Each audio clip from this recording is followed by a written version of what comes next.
जय हिंद दोस्तों, welcome to smart IAS foundation. जुलाई 2025 के प्री सिक्योर स्टार्ट करने से पहले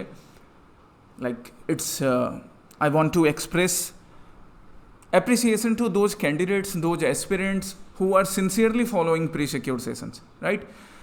यहाँ पे जो भी करंट अफेयर्स के एमसीक्यू मैं तुम्हारे साथ डिस्कस कर रहा हूँ, ये तुम्हारे प्रीलिम्स और मेंस के लिए इंपॉर्टेंट हैं, और जो लोग इसे सिंसियरली फॉलो कर रहे हैं उनके करंट अफेयर्स की तैयारी में ये दिख रहा है, मेंस के आंसर राइटिंग में भी वैल्यू एडिशन दिखता है। ओके, सो जो लोग अभी तक सिंसियरली इसको रेगुलरली फॉलो करना स्टार्ट नहीं किया है, please start it, right? That is for your on gain, ये तुम्हारे अपने गेन के लिए है। Okay, so let us start today's session.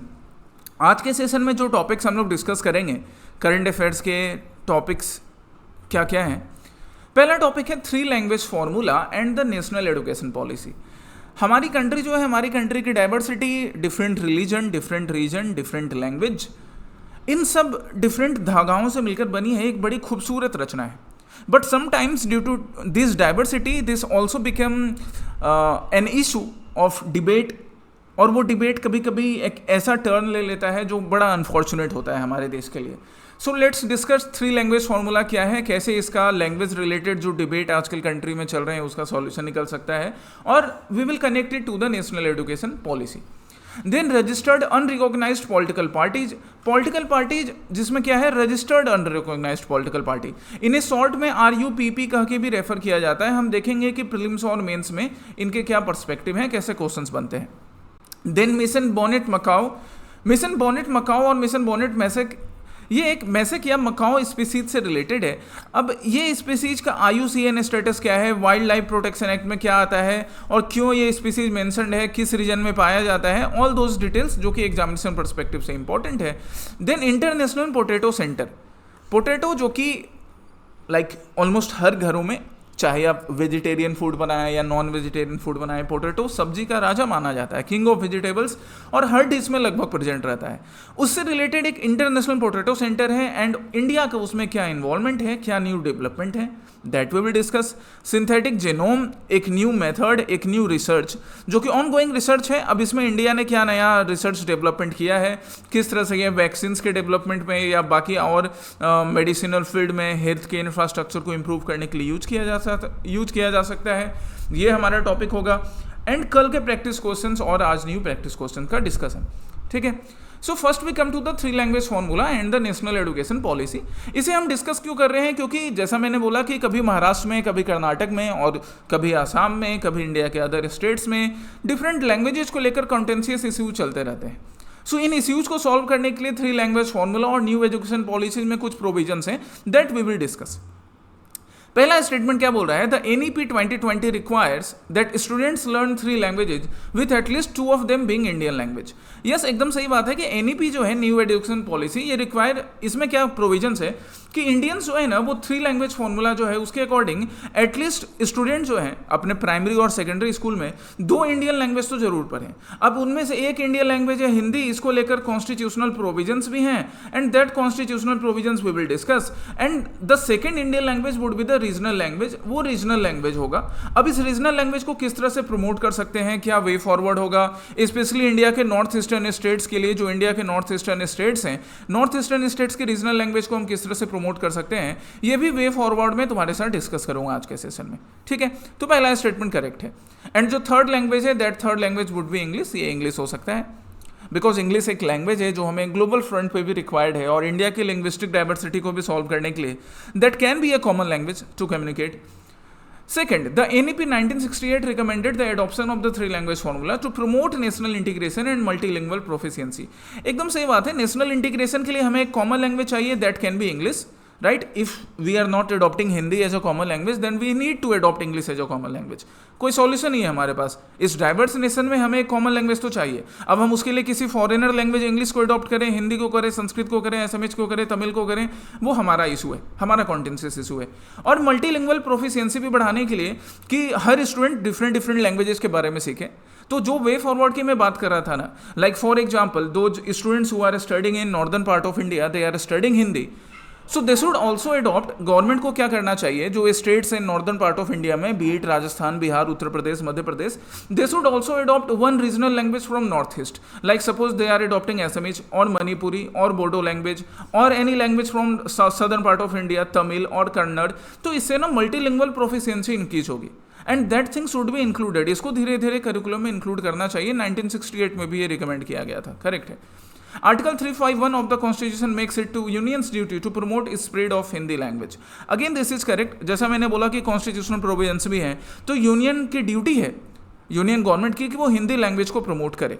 Why? Because yes, we can adopt English as a common language to communicate, but that is not an indigenous language of India, and that's why Hindi language should be promoted along with different regional language of different regions of India. Okay, all three are correct for now. अब हम आते हैं इसके details पर, ठीक है। ये तीनों स्टेटमेंट करेक्ट है, यहाँ पर आप देख सकते हो। एडिशनल कॉन्स्टिट्यूशनल प्रोविजंस में मैं तुम्हारे साथ डिस्कस करूंगा। जरा एनईपी के प्रोविजंस हम डिस्कस कर लेते हैं कि ये न्यू एजुकेशन पॉलिसी के प्रोविजंस क्या क्या है। न्यू एजुकेशन पॉलिसी 2020 जो कि इंडिया को एक ग्लोबल सुपर पावर बनाना चाहता है, किस पर बेस्ड, नॉलेज, ज्ञान पर based, and that's why ensuring कि हमारा जो ग्रेड 12 तक का स्टूडेंट है सबको अच्छी स्कूलिंग मिले, मतलब सेकेंडरी और प्राइमरी से लेकर सेकेंडरी स्कूल्स तक, सीनियर सेकेंडरी तक कोई भी सेपरेशन नहीं हो between arts and science. That is one of the feature of new education policy, जिसको अभी हम लोग यहाँ ब्रीफ में डिस्कस कर रहे हैं। यूजुअली स्टूडेंट्स, अब ये चीज़ ना बिल्कुल एक मिसकंसेप्शन है कि अगर आप स्कूल में आर्ट्स पढ़ रहे हो तो आगे आप अच्छा नहीं कर सकते। इस मिसकंसेप्शन को खत्म करना, आर्ट्स और साइंस के बीच का कोई भी हार्ड सेपरेशन नहीं रखना, ये एनईपी का एक पर्पस है। प्रमोटिंग मल्टीलिंगुअलिज्म, मल्टीलिंगुअलिज्म प्रमोट करना, इंग्लिश के साथ हिंदी, हिंदी के साथ अदर लैंग्वेज, रीजनल लैंग्वेजेज, चाहे वो नॉर्थ ईस्ट के हों या साउथ के हों या नॉर्थ के हों या वेस्ट के हों, इनको प्रमोट करना। एक जेंडर इंक्लूजन फंड भी क्रिएट करना and special education Jones for specially abled candidates and gender inclusion in study, ये एनईपी का ब्रीफ टारगेट है, राइट। इसके लिए एनईपी ने जो टारगेट सेट किया है वो सस्टेनेबल डेवलपमेंट गोल्स को भी ध्यान में रखा है। देखो एसडीजी बार बार आता है एंड दैट्स वाई एसडीजी के गोल्स को ना अपने दीवार पर चिपका लो और उसको याद ही कर लो, वो जो 17 गोल्स हैं, right. So universalization of education जो एनईपी का एक टारगेट है वो एसडीजी को ध्यान में रखकर किया गया है। Foundational learning and numeracy skills by 2025, 2025 तक, हाँ 2025 में वैसे हैं, अब देखिएगी सरकार 2025 के बाद कि कितना numeracy skills and foundational learning है। 100% gross enrolment ratio in preschools to secondary by 2030। अब ये भी है कि 100% ग्रॉस एनरोलमेंट रेशियो रखना है। आप जो सिविल सर्वेंट आगे बनोगे ये आपकी बड़ी रिस्पॉन्सिबिलिटी होगी to ensure 100% gross enrolment in preschool and secondary level by 2030। 2030 तक प्री स्कूल और सेकेंडरी लेवल में 100% ग्रॉस एनरोलमेंट रेशियो इंश्योर करना। 50% gross enrolment ratio in higher education by 2035। 2035 तक हायर एजुकेशन में 50% ग्रॉस एनरोलमेंट रेशियो इंश्योर करना। अब इन दोनों में थोड़ा डिफरेंस है, प्री से लेकर सेकेंडरी तक 2030 तक एंड हायर एजुकेशन में 2035 तक enrolment ratio. Pre and secondary में हमें चाहिए कि 100% तो हो ही, एंड हायर एजुकेशन में 50% जरूर, इसको आगे इंक्रीज किया जाएगा, एम्बिशन बनाया जाएगा। एंड जो हमारे 2 करोड़ चिल्ड्रन हैं जो कि बेचारे छूट गए कभी पढ़ाई से, उनको वापस से ओपन स्कूलिंग सिस्टम या बाकी स्कूलिंग सिस्टम से वापस पढ़ाई में लाना है। 3 लैंग्वेज फॉर्मूला की बात करें तो the 3 language formula was introduced in 1968 so that जो हिंदी स्पीकिंग स्टेट्स हैं, इसमें स्ट्रक्चर क्या रखा गया था, Hindi speaking states they would adopt Hindi, English, see here, Hindi speaking states के लिए Hindi, English and a modern Indian language, preferably a south Indian language. तो 1968 में जो सजेस्ट किया गया था वो प्रेफरेबली एक साउथ इंडियन लैंग्वेज को थर्ड लैंग्वेज के रूप में इंक्लूड करना, कि हिंदी और इंग्लिश के साथ एक साउथ इंडियन लैंग्वेज। पर एक वे फॉरवर्ड क्या है जो मैंने तुम्हारे लिए अभी सजेस्ट किया है, this way forward which is suggested by me, कि we should include the north eastern states language, be it Assamese, be it Bodo, be it Mizo, be it Manipuri और बाकी जो लैंग्वेज जिनका स्क्रिप्ट हमारे पास है, इन लैंग्वेज को भी हम नॉर्थ इंडियन स्टेट्स में एक लैंग्वेज के रूप में इंसर्ट कर सकते हैं, हिंदी इंग्लिश के अलावा। इससे क्या होगा कि जो मल्टीलिंगुअलिज्म हम चाहते हैं ना, सो दैट इंडिया के किसी भी पार्ट में किसी दूसरे रीजन के लोगों के लिए कोई हेट्रेड ना हो, राइट। हिंदी स्पीकिंग पीपल के लिए या पर्टिकुलर किसी भी स्पीकिंग पीपल के लिए जो एक हेट्रेड की फीलिंग कई बार अराइज होती है, right, specially Hindi speaking people इसको कई बार फेस करते हैं। तो ऐसा ना हो, ऐसी जो हमारी डाइवर्सिटी है वो प्रोटेक्टेड रहे, इसको बचाने के लिए हमें क्या करना होगा कि हमें जो बाकी लैंग्वेजेज हैं उनको भी अडॉप्ट करने सीखना होगा, उनको भी सिखाना होगा स्कूल्स करिकुलम में भी। नॉन हिंदी स्पीकिंग स्टेट्स जो हैं वहाँ पे रीजनल लैंग्वेजेस में एडुकेशन प्रोवाइड करना है, स्पेशली प्राइमरी लेवल पर, एंड साथ ही साथ उसके साथ हिंदी एंड इंग्लिश। इंग्लिश एक फॉरेन कॉमन लैंग्वेज के रूप में, और हिंदी सिंस हमारे पास कॉन्स्टिट्यूशनल भी ऑब्लिगेशन है, सो हिंदी का भी प्रमोशन। ठीक है, 1968 में इसका ओरिजिन होता है, 2020 में इसको नए फ्लेक्सिबिलिटी के साथ और इंट्रोड्यूस करने की बात एनईपी करता है। तो एक way forward north eastern states के लैंग्वेज को इंक्लूड करने के लिए मैंने बताया ही, इसको याद रखिएगा, मेंस के भी आंसर में आएगा। और कभी अगर कोई डिबेट हो, like there are many peoples जो ये डिबेट में जानबूझकर they jump into such kind of debates और they arise such kind of debate, then you can answer them on valid points. दूसरा क्या कि जो जैसे सीबीएसई या आईसीएसई के स्कूल्स हैं, केंद्रीय विद्यालय हो गए या बाकी स्कूल्स हो गए जो नेशनल लेवल पर चल रहे हैं, they should also adopt modern Indian language from the north eastern part of India. ये भी एक तरीका हो सकता है स्टूडेंट्स को north eastern part of India के डिफरेंट लैंग्वेजेस से रूबरू करवाने का, सिखाने का। Cultural exchanges programmes at school and university levels in different parts of India. अब सपोज एक कल्चरल प्रोग्राम नालंदा यूनिवर्सिटी में हो रहा है और वहाँ पे स्टूडेंट्स फ्रॉम मिजोरम और students from Assam, they are representing the rich cultural heritage of Assam and Mizoram. तो स्टूडेंट्स जो कि नालंदा यूनिवर्सिटी अब एक रिनॉन्ड यूनिवर्सिटी है, इसमें बिहार के, उत्तर प्रदेश के या वर्ल्ड के बाकी नेशंस के स्टूडेंट पढ़ रहे हैं, तो वो आसाम और मिजोरम के जो कल्चरल हेरिटेज है लिटरेचर से रिलेटेड, उसके बारे में जानेंगे। ई लर्निंग प्लेटफॉर्म्स जैसे दीक्षा एंड स्वयं प्लेटफॉर्म में भी नॉर्थ ईस्टर्न लैंग्वेजेस को यूज करके कंटेंट प्रोवाइड करवाना। So these are the actual way forward. इन एक्चुअल वे फॉरवर्ड से ना हम लोग लैंग्वेज को लेकर झगड़ेंगे नहीं, बल्कि उनको अपनी ताकत बनाकर आगे बढ़ेंगे।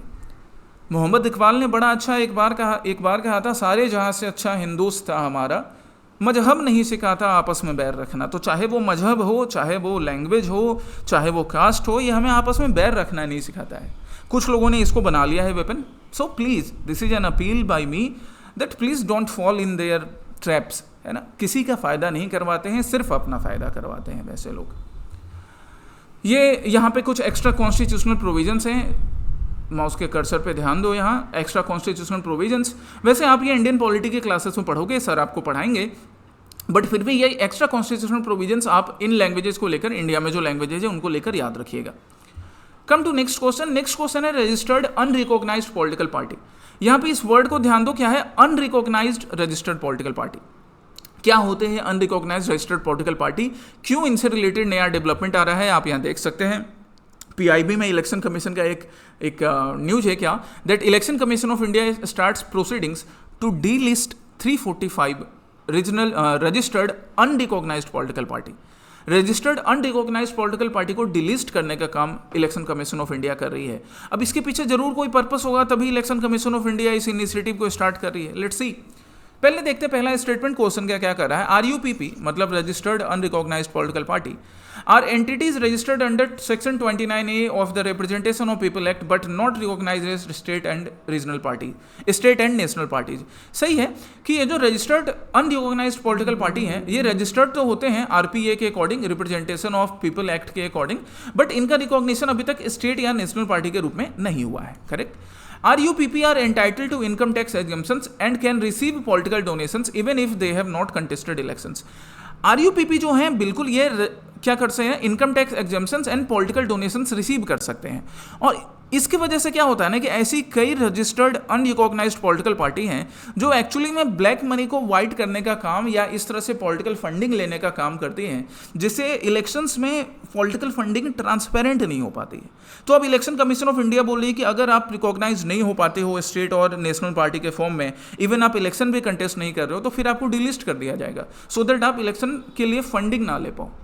Right, that is actually the purpose, यही पर्पस है, सो दैट आप फंडिंग नहीं ले पाएं, क्योंकि इससे ना काफ़ी लॉस होता है। ये स्पेशली देखो यहाँ पर मैंडेटरी फाइनेंशियल डिस्क्लोजर को फॉलो नहीं करते हैं, तो जो ट्रांसपेरेंसी होनी चाहिए इलेक्टोरल फंडिंग में, वो ट्रांसपेरेंसी नहीं फॉलो की जाती है।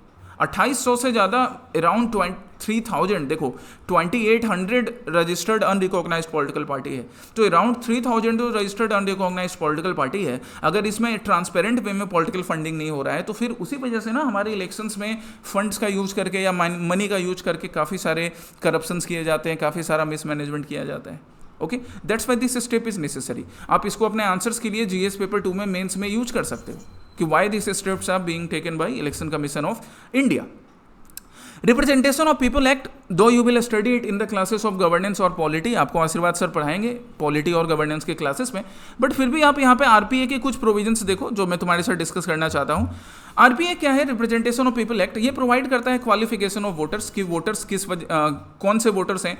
अभी क्या है कि 18 साल के जो भी इंसान है, चाहे वो मेल हो, फीमेल हो, अपर कास्ट हो, लोअर कास्ट हो, टैक्स देते हो, नहीं देते हो, एडुकेटेड हो, अनएडुकेटेड हो, सब वोट दे सकते हैं। तो ये सारा काम करने का काम एज पर दिस एक्ट होता है। इलेक्ट्रल रोल्स बनाना, allocation of seats in parliament and state legislature, delimitation of constituency, इन सब के लिए रिप्रेजेंटेशन ऑफ पीपल एक्ट का कहीं ना कहीं यूज होता है। इस माइंड मैप को याद रखना, ऐसे माइंड मैप ना हमें बनाने हैं अपने मेंस के आंसर्स में, right. This can be a hint, आप इसको एज ए हिंट ले सकते हो, दूसरे टॉपिक्स में भी ऐसे माइंड मैप्स बना सकते हो।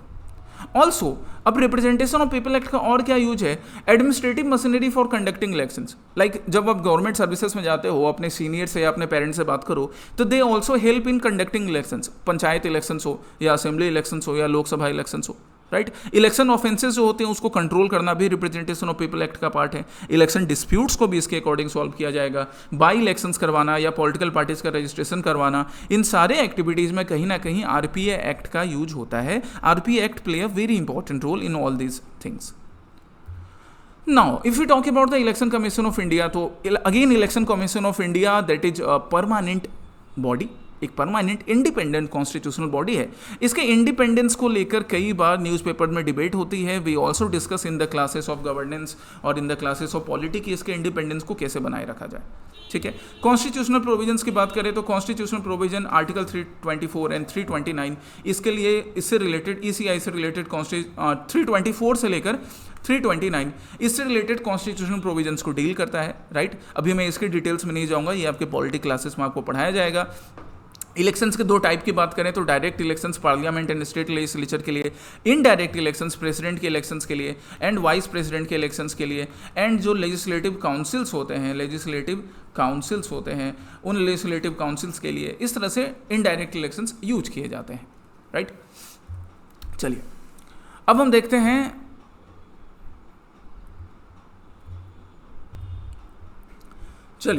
देखते हैं कि रजिस्टर्ड पॉलिटिकल पार्टी उनका, अगर वो स्टेट पॉलिटिकल पार्टी का उनको दर्जा मिलना है, स्टेट पॉलिटिकल पार्टी डिक्लेयर होना है या नेशनल पॉलिटिकल पार्टी डिक्लेयर होना है, तो उसके लिए क्या क्या प्रोविजंस हमारे पास प्रेजेंट है।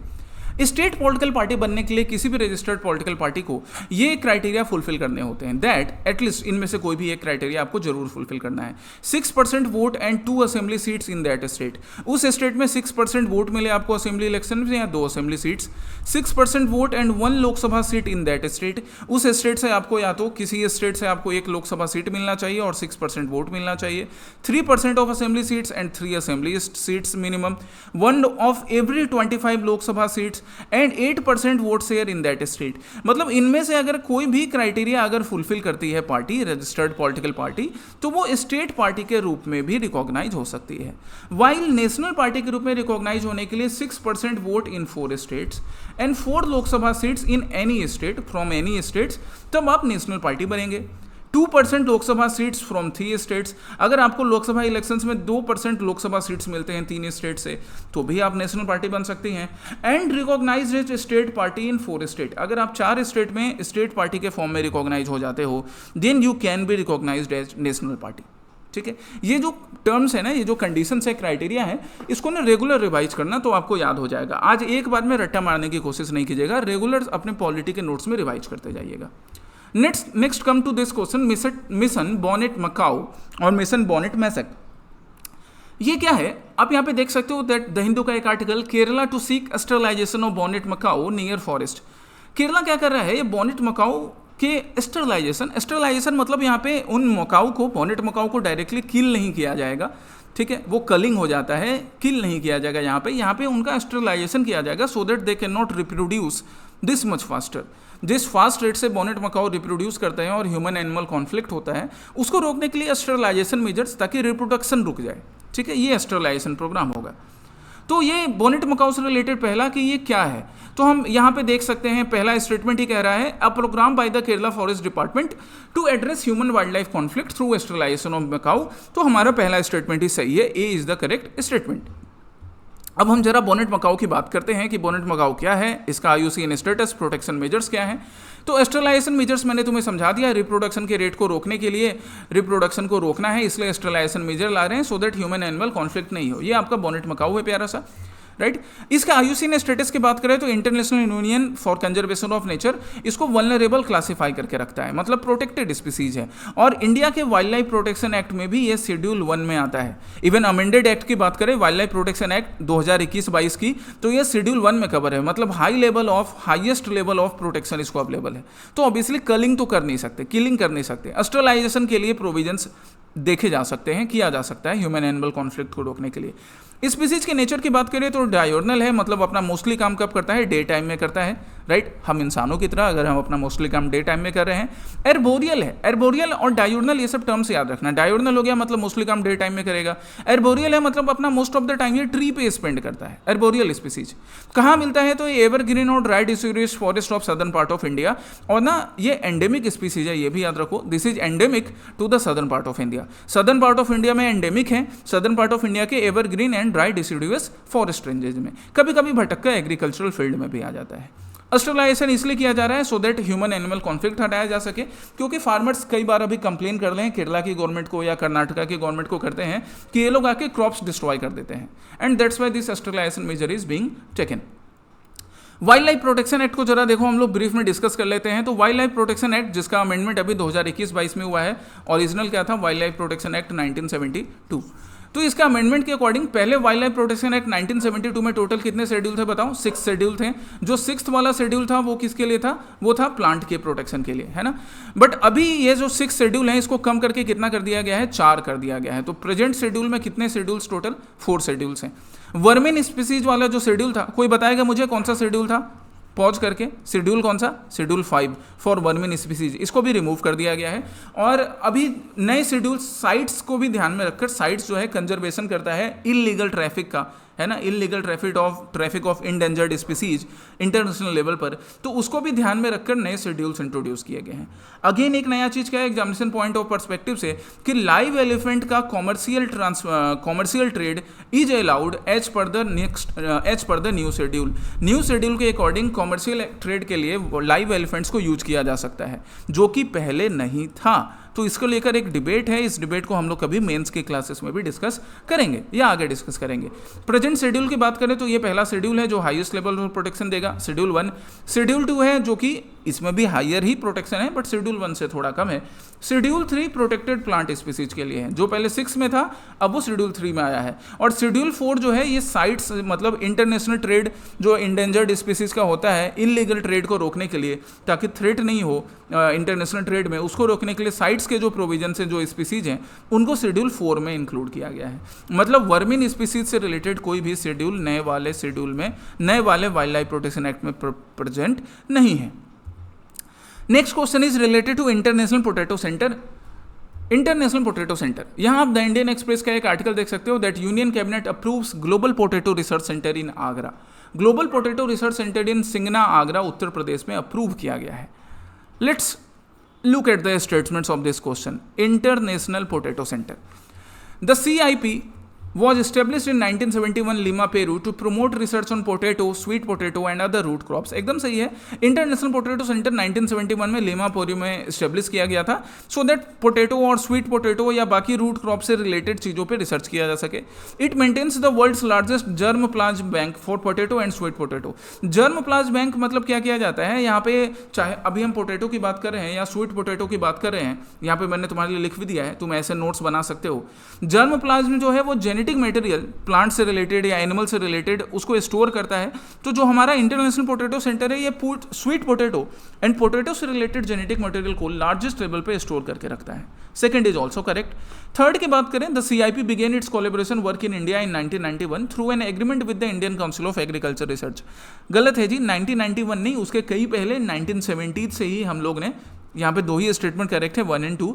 1970 से ही ICAR, Indian council of agriculture research, international potato centre के साथ मिलकर काम कर रहा है, ठीक है। क्योंकि पोटैटो के प्रोड्यूसन की बात करें, पोटैटो के प्रोडक्शन की बात करें, तो हम वर्ल्ड में ना सेकंड लेवल पर आते हैं चाइना के बाद, ये भी डिटेल्स अभी देखेंगे। तो हम 1991 नहीं 1970 से ही 1975 के अराउंड से ही काम कर रहे हैं साथ में, ठीक है। तो 2 स्टेटमेंट करेक्ट थे, थर्ड रॉन्ग था। बाकी हम पोटैटो कल्टीवेशन की बात कर लेते हैं इंडिया में, कि इंडिया में पोटैटो कल्टीवेशन का क्या स्टेटस है। तो इंडिया में पोटैटो कल्टीवेशन की बात करें तो ग्लोबल लेवल पे इंडिया में पोटैटो कल्टीवेशन सेकंड लेवल पर आता है, सेकंड लेवल। फर्स्ट पे कौन है? चाइना। 2020 की बात कर रहे हैं, अगर हम 2020 के डाटा की बात करें तो अराउंड 51.3 मिलियन टन्स इंडिया में प्रोडक्शन होता है और चाइना सबसे ज़्यादा प्रोडक्शन करता है। तो ग्लोबल लेवल पे लार्जेस्ट प्रोड्यूसर कौन सा हो गया? चाइना हो गया। और सेकंड प्रोड्यूसर कौन सा हो गया? इंडिया हो गया। अब तुम्हारे लिए एक टास्क है, और ये क्वेश्चन अभी मैं प्रैक्टिस क्वेश्चन में भी दूंगा, कि तुम इंडिया में ढूंढोगे कि इंडिया में कौन कौन से स्टेट पोटैटो का प्रोडक्शन करते हैं, है ना। फर्स्ट कौन सा है, सेकंड कौन सा है, थर्ड कौन सा है, एटलीस्ट। अच्छा, और national party and state party की बात हुई थी ना, तो you will tell me, comment section में तुम मुझे ढूंढकर बताओगे कि इंडिया में प्रेजेंट में कितनी नेशनल पार्टीज हैं, राइट। और ये सब ना जो होमवर्क मैं कमेंट सेक्शन के लिए भी देता हूँ, ये सिंसियरली करते जाओ, तब वहाँ से मालूम पड़ता है कि तुमने कहाँ गलती की थी। जैसे कल जो एनजीटी था, नेशनल ग्रीन ट्रिब्यूनल वाला, उसमें तुम लोगों ने एक छोटी सी गलती की थी, उस गलती को सही करना है। आज मैं सही करवाऊंगा तुम्हारे साथ, ठीक है। प्रैक्टिस क्वेश्चन को डिस्कस करूंगा। सो अपने तरफ से होमवर्क करते जाया कीजिए। चलिए, और पोटैटो की बात करें तो एक डिस्प्यूटेड क्लेम है, जिसको मैंने यहाँ डिस्प्यूटेड वर्ड भी लिख दिया है। क्या disputed claim? That few believe कि पोटैटो जो है उसको पुर्तगीज ने इंट्रोड्यूस किया था। हालांकि इसको कई बाकी हिस्टोरियंस ने या बाकी रिसर्चर्स ने क्लेम भी किया है, बट अगर कभी एग्जामिनेशंस में आए that potato was introduced by Portuguese, then consider it as correct. इसलिए कंसिडर करना क्योंकि पिछले कुछ एग्जामिनेशंस में उसको करेक्ट कंसिडर किया गया है, या कई बार क्वेश्चंस भी एलिमिनेट कर दिए गए हैं। तो ये डिस्प्यूट आज भी बरकरार है। पोटैटो प्रोडक्शन की बात करें तो वैसे इंडिया के ऑलमोस्ट सारे स्टेट्स में प्रोडक्शन होता है, अराउंड 23 स्टेट्स में प्रोडक्शन होता ही है, बट इंडो गंगेटिक प्लेन्स इसके लिए सबसे ज़्यादा सूटेबल है।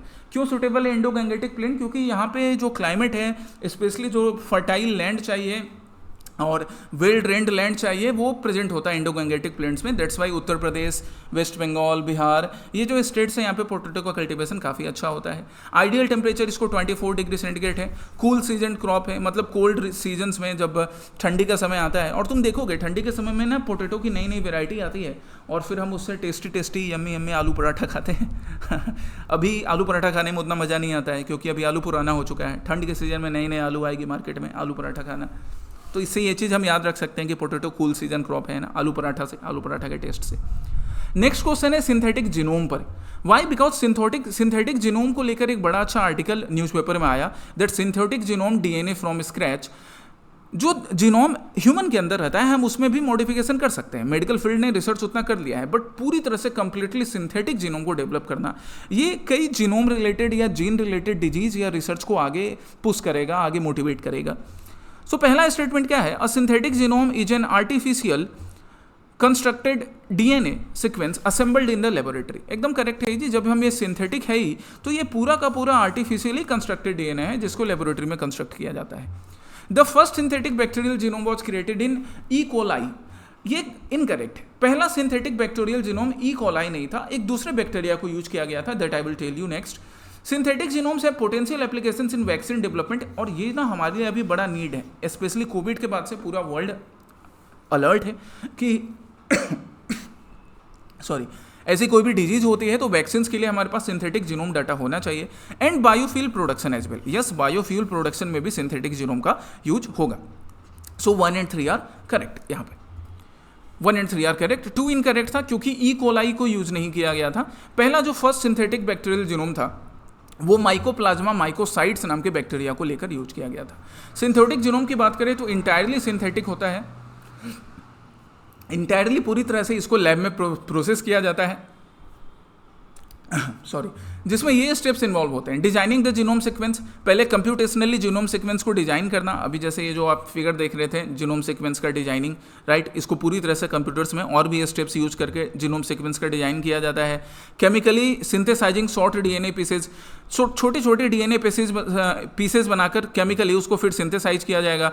And then joining them step by step into a larger DNA fragments, और फिर धीरे धीरे धीरे धीरे करके इसको एक लार्जर डीएनए फ्रेगमेंट में कंप्लीट डीएनए सिंथेटिक जीनोम में असेंबल किया जाता है, right. So this is a synthetic process. ये सेम वैसा ही प्रोसेस है जैसे सपोज हमारे पास कॉटन है या सिल्क है। अब हम कॉटन और सिल्क से कपड़ा बना रहे हैं तो सबसे पहले हम क्या करते हैं कि कॉटन को लिया हमने, अब उससे हमने थ्रेड बनाया, फिर थ्रेड को हमने क्या किया, उसको मशीन में डाला, फिर उसमें कलर यूज किया, फिर छोटे छोटे सपोज हमने डिजाइंस बनाए, फिर उसे कपड़े के ऊपर पैच कर दिया। तो कुछ इसी तरह से सिंथेटिक जीनोम भी चल रहा है लैब्स में।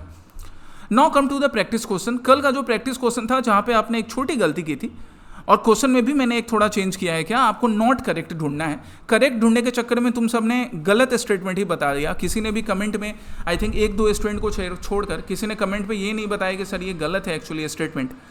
पहला स्टेटमेंट क्या था एनजीटी को लेकर, that NGT was established in 2010। यहाँ तक करेक्ट है, partially correct, with civil cases like Wildlife Protection Act and Scheduled Tribes and Other Traditional Forest Dwellers Act 2006। ये गलत हो गया।